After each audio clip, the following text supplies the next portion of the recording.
Hey, this is a Healthy Atlanta with Normandy Ricks. I am your co-host, J.R. McNair here, and we are so excited to be here on a rainy day in Atlanta. So we have some amazing people that are on today doing some great things in the Atlanta community. I'm very excited. You know, when Normandy was telling me the cast that we had on today, I was like, man, there's some great things. We're going to talk about some really good things, the work that they're doing, how they're changing lives, and how they actually came about doing what they're doing.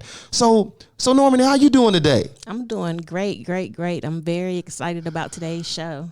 Well, that's amazing. Listen, I don't want to hold you any longer. Go ahead and introduce these great people that are sitting here with us today. Okay, we have Dr. Corine Ferebee, who is a pharmacist and also a fitness coach, life coach. We have Ms. Pam Younker, who is the Community Development Officer for Children's Healthcare of Atlanta, and I'm super excited to have these two powerhouse women in front of me. Yes, let me tell you something. I know personally, just here in Atlanta, we have some of the best healthcare systems, I believe, in the nation. And we have some amazing people that are leading those charges. And, you know, it's just great. Let's get into Dr. Pam, and how did you come about doing what you're doing? I mean, just give me a brief history of how you got to where you are today. Well, it's kind of difficult to get there quickly. Okay. I have an accounting degree from the University of Georgia. Okay. And I started out as an internal auditor. Okay. And I did work with Lockheed. I was senior auditor at Lockheed, and then I started my own accounting and tax service, and then eventually became vice president of an engineering construction firm. And I had been there 10 years, and my husband and I had a conversation that I wanted to do something that mattered for the last chapter of my business career. Okay. And I received a phone call from Children's Healthcare of Atlanta, and they needed somebody who knew the community. I'd been involved in the community for many years with the Cobb Chamber of Commerce and Honorary Commanders and Leadership Cobb and a lot of other organizations in the community. Okay. And I thought, this sounds like a great opportunity, and I interviewed, and they hired me. I've been here now 7 years. I love every minute of it because I get to interact with the community. I get to interact with patients and patient families, and also tell other people about children's. And that's my main thing, is to educate. I really want people to know what we have here in children's health care. 3 hospitals, 20 neighborhood locations.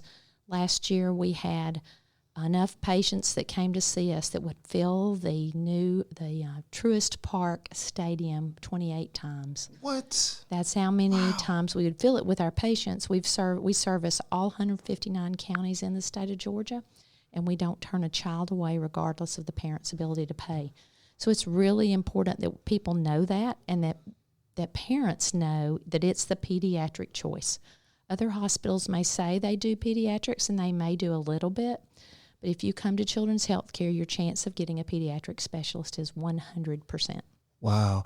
I'm going to say something to you, because I've definitely, when we live on the south side of Atlanta, and anytime anything comes up with my kids, I drive down and I find it, because I'm like, you know, it's important that people understand and it's commonplace, the type of people that they service. Okay, you have a regular doctor that's spending all this time with adults, and they might see a child, but it's not that frequent, right? That's right. And so, you know, that's why I love that. And another example that was really close to my heart, I do some volunteering work at a lot of high schools, and I was at a high school, Mount Zion, and a guy, he broke or dislocated his arm, broke his arm on the field, and we were there, and before his mom came near in the ambulance, and the coaches was like, okay, and then the ambulance said, well, we can take him here now. I said, no, you need to take him, I said, down to Children's. I said, because especially when you're dealing with something like that, we need specialists who know how their bones are still growing. You know, that's extremely important. It is, and children are not just little adults. They're still growing. That's correct. They have needs that are much different than adults are. My cousin, who's a pediatrician, will say to you, don't waste valuable time. Go straight to Children's. Like for that young man, They may have taken him to an adult facility and then transferred him to us. That would have wasted valuable time. Or he would have stayed in the adult facility. We want to make sure every child gets to us because we believe every child deserves children's. No, that is exactly right. And the fact that you come from that construction background, we have a manufacturing company where we manufacture stuff, and but you came from that background and came in when you were there in construction and doing the things you were doing in the construction community. Were you all out in the community meeting people, or that just was part of the business? I guess in construction that was part of it. That was part of it. My job was the communication, the relationship building, and that's what I view myself as. I view myself as a relationship builder. I'm a ground tiller. Yes. And my husband calls me a dot connector. Okay. I like to connect the dots between who needs children or who needs anything that I can help them with. I also work a lot with the military. That's another thing I'm passionate about. Oh, wow. But I do love to be able to help people get them whatever they need for their lives. Yes, that's amazing. And, you have some of the same things that's dear to my heart. I was just with a major yesterday for 3 hours speaking with him about he just had a new baby, and him and his wife, and they're just getting acclimated into the Atlanta area. So I know that when they need something or something happens with their kids, I'm going to be like, listen, make sure you go to Children's because, especially with military families coming into the city, they may not be as familiar with the hospitals and the services that are in the community. Right, or urgent cares and all those different facilities that we do have. Right now we have 150 airmen deployed from Dobbins Air Reserve Base. Wow. And I was able to be there along with some other community people to talk to them before they left and make sure they knew we would take care of their families while they were gone. Wow. We want to make sure that all of our military people know that, and we will be there for them and for their families. That is amazing. And so now in your role, because community development officer, okay, so what does that entail? That sounds like very big, and it probably is very big. So just let us know what that entails. It really is very big, and you can't really write it out. Okay. I wish I could tell you this is what I do every day. And when people say, what's a day look like for you? I can't tell you. Yesterday, I met with a group of folks who want to do some volunteer work with us and help us with putting together some food packages for our patient families while they're in the hospital.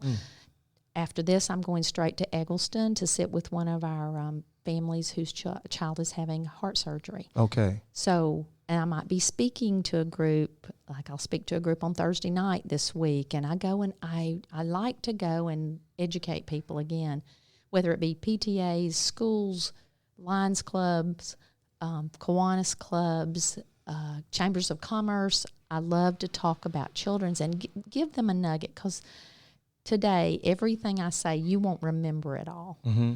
But if you have a nugget of what I have said and take it home, then I have done my job. Totally. Like, for instance, we do 400 clinical trials in pediatric cancer. Oh, wow. And if you think about St. Jude, who you hear about all the time, they do 50. Wow. We do that dwarfs that. We do 8 times the clinical trials of pediatric cancer. People don't know that. Our cardiac unit, the Sibley Heart Center down at Eggleston, we see more patients in that unit than any other hospital in the United States. Wow. We have the largest inpatient rehab center for children. People don't know those things because we're a not-for-profit, so we don't have the money to spend to go out there and do so much. So that's where people like me come into play. I will go and talk to people anytime, anywhere, if I can educate, if I can get help for our kids, help for our patient families, and help for the community as a whole. That's my job. Yeah. Can you talk some about the Marcus Autism Center? Okay, we do have the Marcus Autism Center. That's part of children's health care, so people don't really know that. So we treat more children with autism than any other place in the United States. We do the most research. Now, couple that with down at our Hughes Spalding Hospital, which is by Grady, it's only a 27-bed hospital, we do the most sickle cell disease research in the country. Wow. Who knows that? Not many people, but we have world-class researchers in a lot of different areas, whether it be autism, sickle cell, heart, cancer. We run the gamut, but we take care of every child. And if you ever meet our folks who work for us, They are incredible people. They care about the children. They care about doing the best for them. They're always, always going to do the very, very best that they can. I think I read that you guys had a preschool program that was starting. We have a preschool program at Marcus Okay. that we do because what it is, it integrates our community with autistic children. Okay. So we do that. We don't have that anywhere else. It's just in that one location. You know, I love that because I speak to people all the time about children that have autism, and they're trying to figure out ways to service them. And it's not just when they're at school, it's after school, it's before school. You know, it's just not a lot of practical information that you can apply. And so going to a place like the Marcus Center is probably a great place for parents to just be educated on how to properly serve their children. It really is a great place. It's a great place to go. Sometimes there's a nutrition issue because autistic children will maybe only white, things that are white, or things that are a certain shape, and they have to relearn that. That's just one part of that, but there's a lot of the gamut of autism.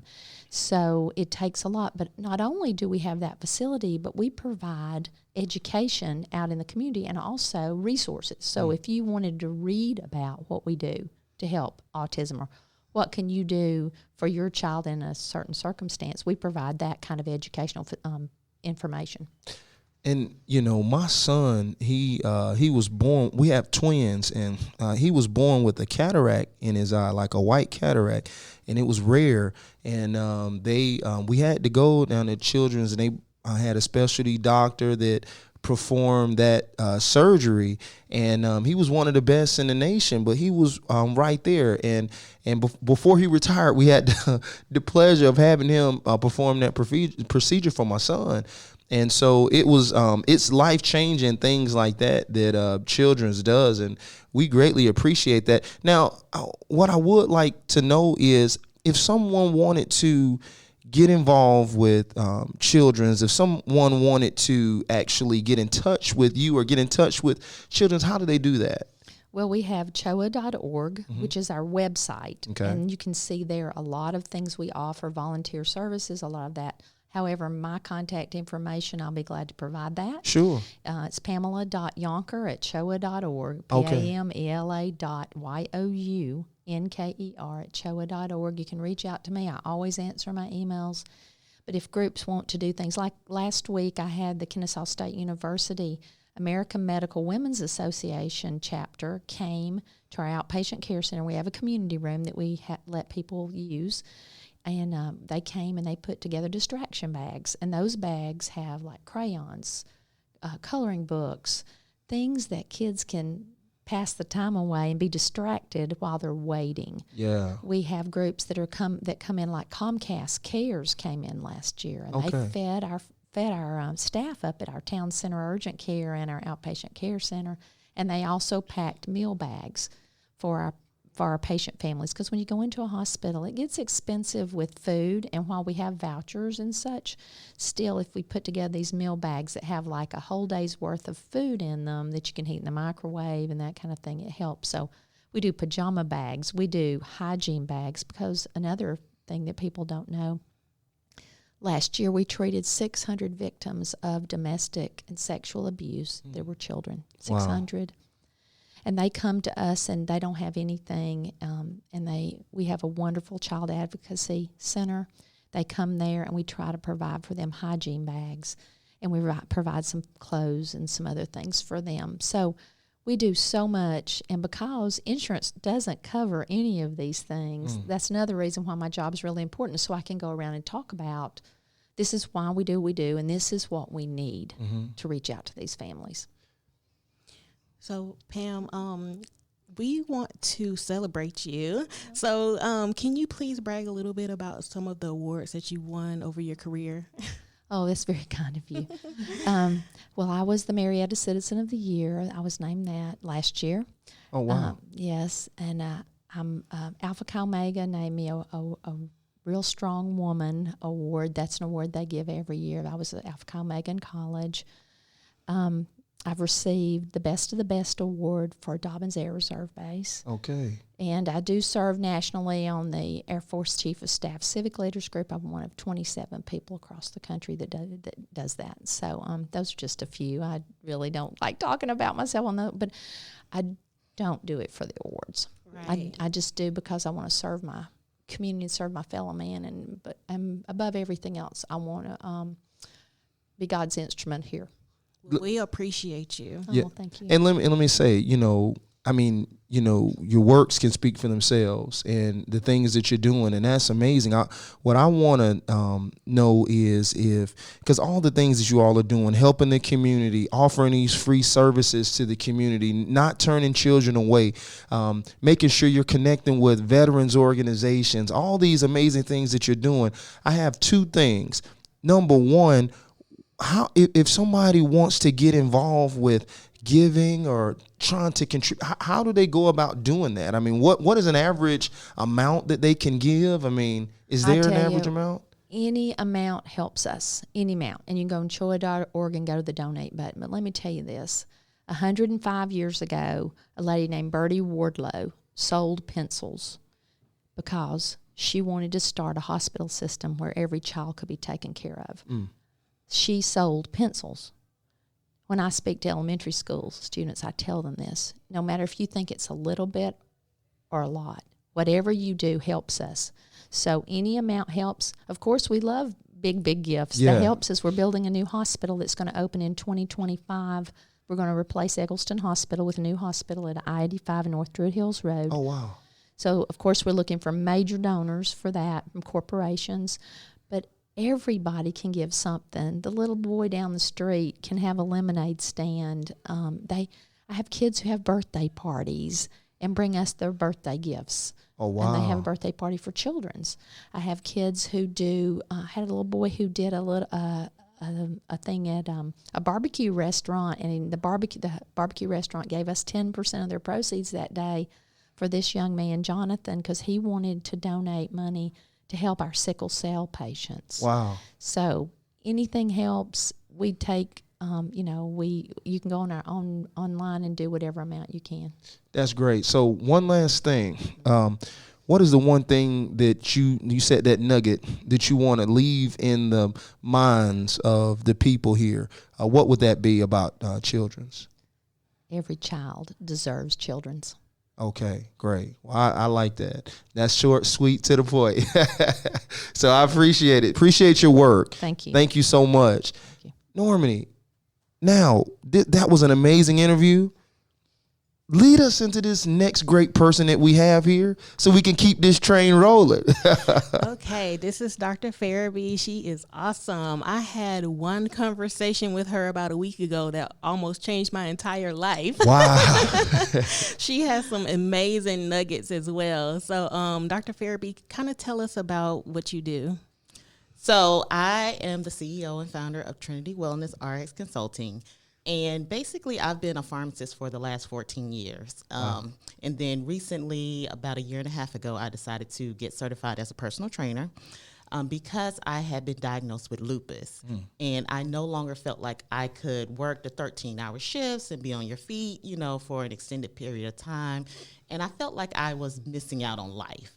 And so I wanted to do something different. And so I decided to move into entrepreneurship.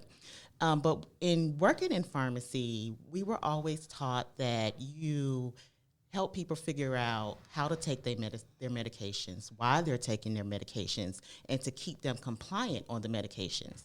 But as I experienced my own health issues, what I realized is that I wanted to help patients figure out a way to come off of medications.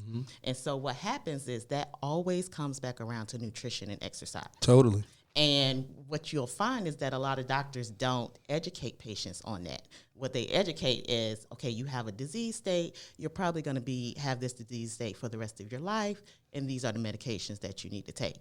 So I wanted to develop a program that helped people really empower them to take control of their own health and do that through exercise and nutrition.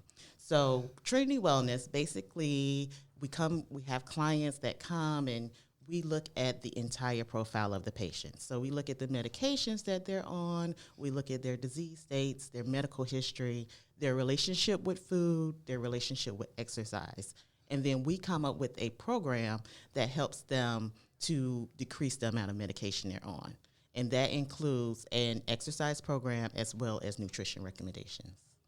So let's talk a little bit more about this relationship with food. Absolutely. So what I've noticed in dealing with clients is many times it's not that we don't know what to do. It's that we have a certain relationship with food based on our history. So like I had a young man the other day and he told me that he doesn't eat vegetables. And I'm like, well, why don't you eat vegetables? Like, you know you're supposed to eat vegetables. You're actually a senior at Morehouse Medical, so you know to eat vegetables. And he was like, well, I just never ate vegetables. My parents never cooked vegetables outside of like green beans, basic peas, and collard greens.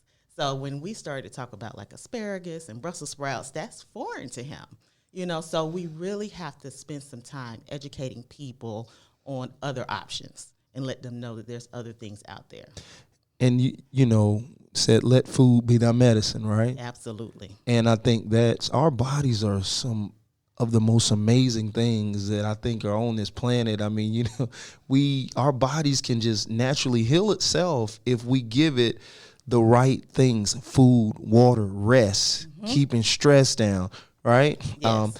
Our bodies can heal themselves. Talk some more about that. So I'll tell you from my own personal experience. So when I was diagnosed with lupus, I actually was diagnosed with a lupus that affects my kidneys. Oh, wow. And it was to the point where they wanted to put me on dialysis. And I was like, oh, no, I have 2 small kids and a family. Like, I cannot be on dialysis. And so I completely changed my diet. And one of the things I did was I reduced the amount of sugar that I take because sugar causes inflammation. And then I also took away meat. And so now being on a plant-based diet, I went from taking 14 tablets a day, which was what my doctors had me on, to now only taking 2 tablets a day. So you're absolutely right in that food heals your body. I've seen a lot of people who were diabetic, who have been able to go off of most of their medication, or at least part of it, from just diet. And so how, let's talk about, you spoke about something about plant-based.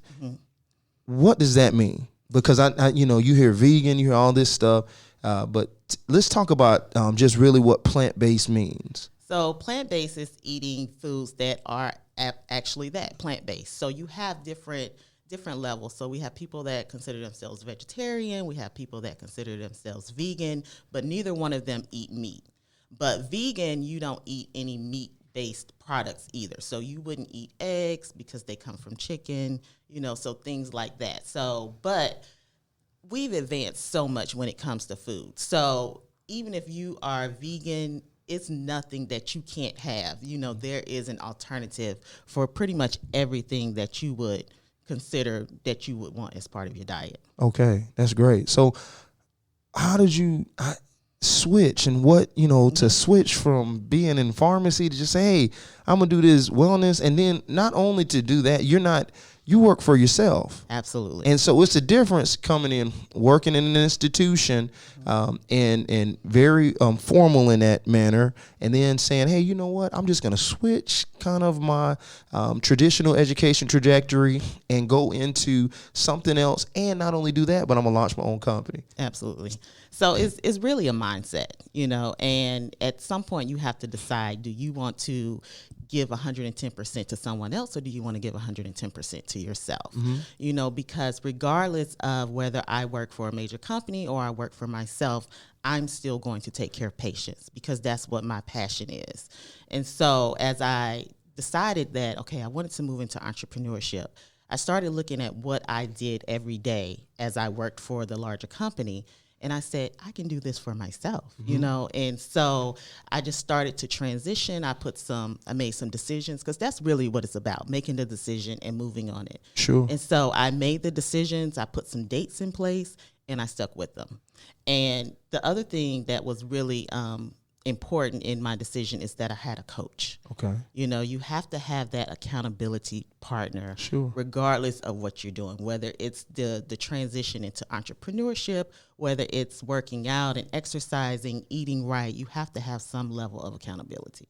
You definitely have to have accountability, and that's something that really pushes you forward and keeps the momentum and traction. Absolutely. Let's talk about some of your services and some of the things that you provide in your wellness. So, like I said, we look at the entire patient. And so the first thing we do is we look at the medication profile. And we look at the medications and see, okay, are these medications that you actually need to be on? Because we find that patients, they go into the hospital or they go and they tell their doctor, hey, I have reflux, and they put them on medications and they never come back and take them off. And they really don't need them. And before you know it, a patient goes from taking 2 tablets a day to 14 tablets a day. So we evaluate the medications that we're on, and we see if they need to come off those medications. And if they do, we prep the patient to have that conversation with their doctor, because a lot of patients don't even know how to go in and address that with their doctor. If the doctor says they need it, they take it. And then also we do nutrition recommendations. So we look at based on the goals of the patient.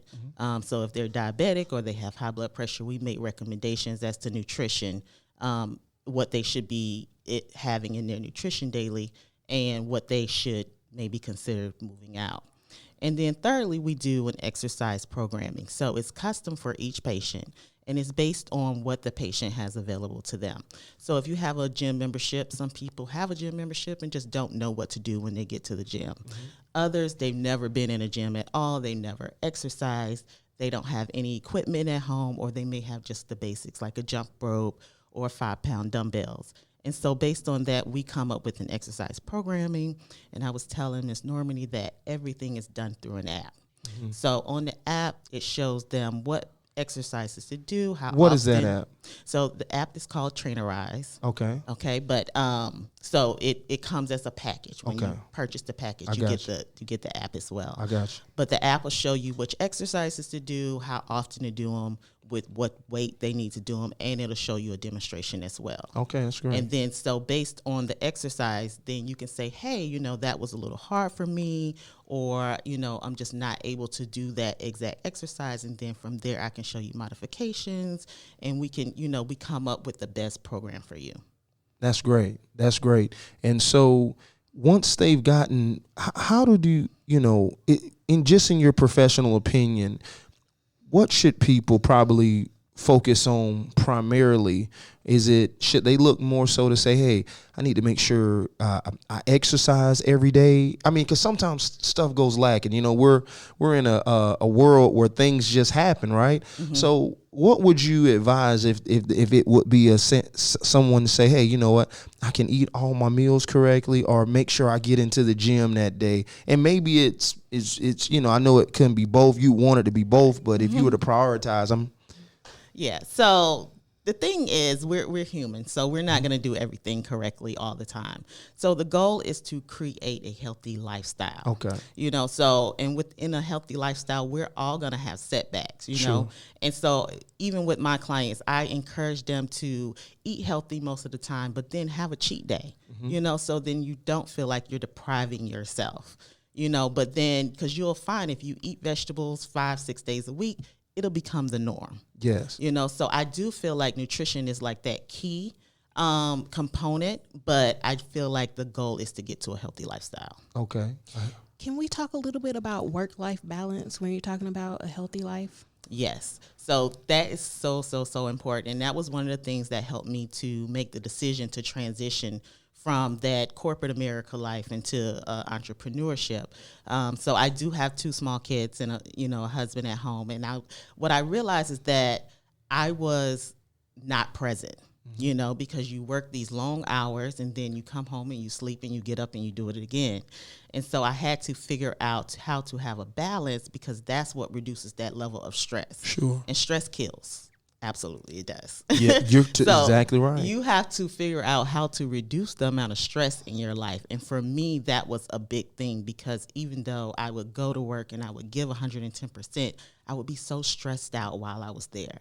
And I feel like that was some of the things that contributed to my illness, because once I decided to, change my lifestyle, but with the stress included, removing that level of stress, my illness completely changed the way it looked.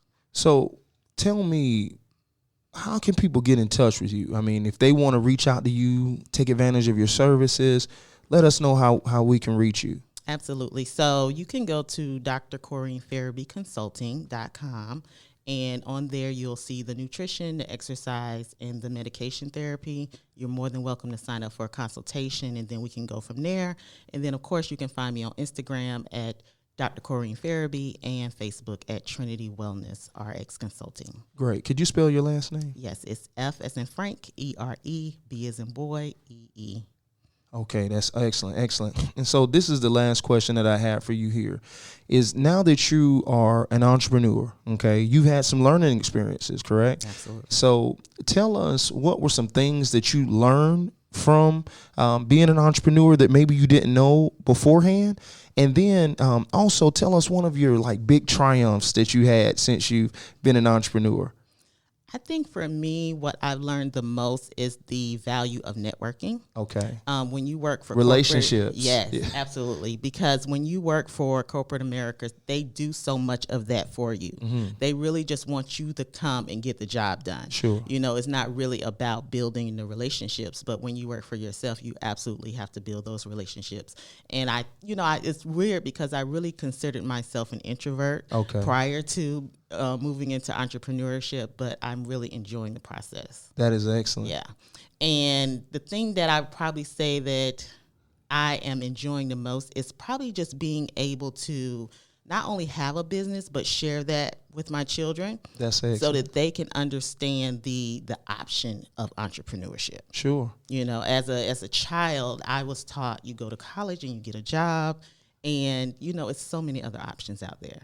It's so many options with the popularity of Shark Tank and all these. Yes. it makes people say, you know what? Because we need people solving problems in all areas, and we need people that are that choose to go the college route, because we need good doctors to work on us, to prescribe, to do things. But we also need people, on the other hand, who are in the business community who can say, you know what? Here's a couple $1 million to continue doing the work that you're doing, Right. And you said something so important, solving the problem, because that's really what it is. That's right. You can create a business doing anything as long as you're solving someone's problem. That is correct. Yeah. And on that note, I think you all came here and solved a lot of problems for all the guests and all the radio listeners that we had today. And listen, we appreciate both of you all's work. Atlanta is a better place, and this state is a better place because of you all. We appreciate you all, and keep doing what you're doing. Just know that you got cheerleaders and fans on this here cheering for you all the way. Thank you so much. Thank you. Thank you, most definitely. And Normani, we appreciate you. Thank you for bringing these phenomenal people in here to us today. I hope you guys had an awesome time listening, and this has been a Healthy Atlanta with Normani Ricks.